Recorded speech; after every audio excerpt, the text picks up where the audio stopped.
He says, in the dim ages of the past, when man lived in rude huts and rocky caves, even up to the present time, he resorted to charms, necromancy, witchcraft for a relief of mental and physical suffering. His whole object was to find an antidote, a specific for each and every ailment which could and would drive out the intruder, as though the disorder was a creature of intelligence. In his desire to free himself from affliction and prolong his existence, he has searched the heavens above. He has gone into the deep blue sea, the bowels of the earth, and every portion thereof. He has tried animal and mineral poisons, penetrated the dark forest with superstitious rites and with incantations, has gathered herbs, barks, and roots for medicinal use. Now, isn't this fun here? This thing is the turn of the century. This is fascinating. This very creative man writing this thing, and it's kind of interesting reading it. Well, in his frenzy for relief, trusting that he might find a panacea, or at least a specific, he has slaughtered man, beast, and bird, making use of their various parts, alive and dead. He has made powders, ointments, pills, elixirs, concoctions, I don't know what concoctions, tinctures, and lotions of all known vegetables and crawling creatures, which could be found, giving therefore the reasons according to his knowledge. Does that sound like what's happening today?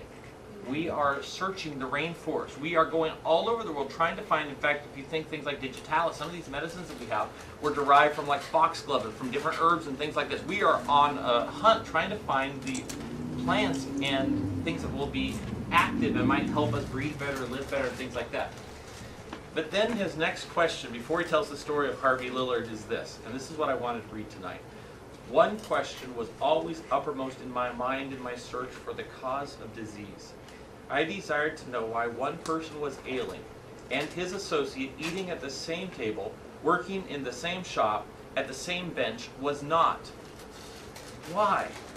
What difference was there in the two persons that caused one to have pneumonia, typhoid, or rheumatism, while his partner, similarly situated, escaped? Why? This question had worried thousands for centuries and was answered in September of 1895. And then he tells the story of this adjustment to the man who is deaf who regains his hearing.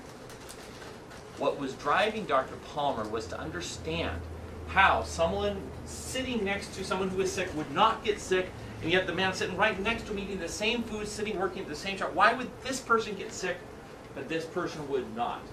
And all the medical perspective, all the doctors, what the medical profession would drive us towards would be, oh, this person got exposed to a terrible bug.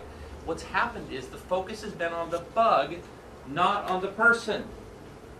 So in chiropractic, what we're trying to do tonight is to reframe this whole conversation. And I want to help transform, and some of you are already there. In some ways, what I'm doing is I'm singing to the choir. And I hope if that's true for you, that you say, Dr. Day, you preach it, that's how I believe everything you're saying, that's great. So I hope this will be confirmatory to you.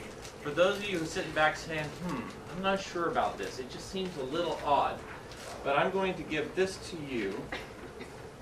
And remember I said it's a matter of perspective. Why don't you guys share one? Yeah. All right. So have any of you guys seen this example before? This is the picture. And I want to know how many of you guys see, do you see the old lady? Okay.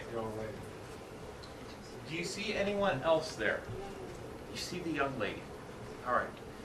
And this is one of the best examples that does anybody not see the young lady? Oh, yeah, I see her. Do you see her now? Once you know this young lady, she's turned, so her face is turned, and so you see the chin, that's her chin, and the skin of her neck, you see.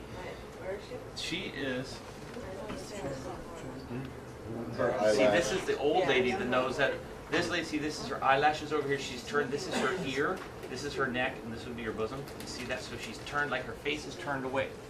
Oh, okay, that's it, yeah. Is that something, so, all right, yeah, this is, okay, so you see the old lady with her nose and the hair and stuff, okay. Which one? This is the lady, this is her chin, this is her ear, her eyelashes, she's like she's turned away. Here's her This is her neck, eyelash. and this would be her From bosom. her left, So she's like This looking is away her from it, she's earlobe. turned her head away. this is her chin, See, it's like you're This looking, is just like the neck. she's looking away. and this is like some big. Isn't that interesting? So she's turning, looking that way.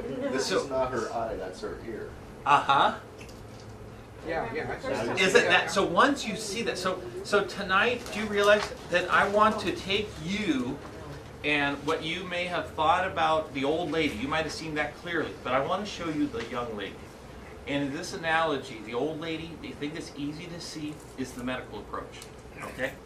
The thing that's hard to see, and the thing that most people don't understand is how important the chiropractic is. And you guys also need to know that this comes from my heart, and this is not just a theoretical discussion with us tonight. You know why? My dad is in the ICU of a hospital right now, and he's fighting for his life because he has pneumonia. Okay?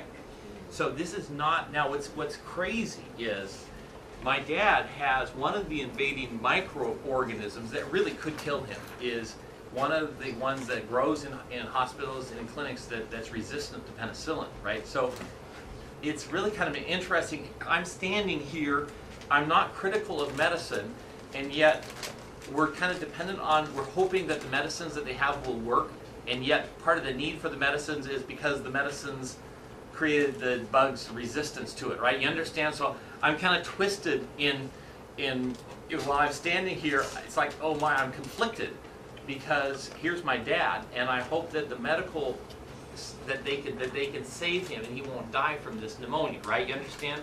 Now, I drove up and saw him on Friday. What do you think I did while I was there?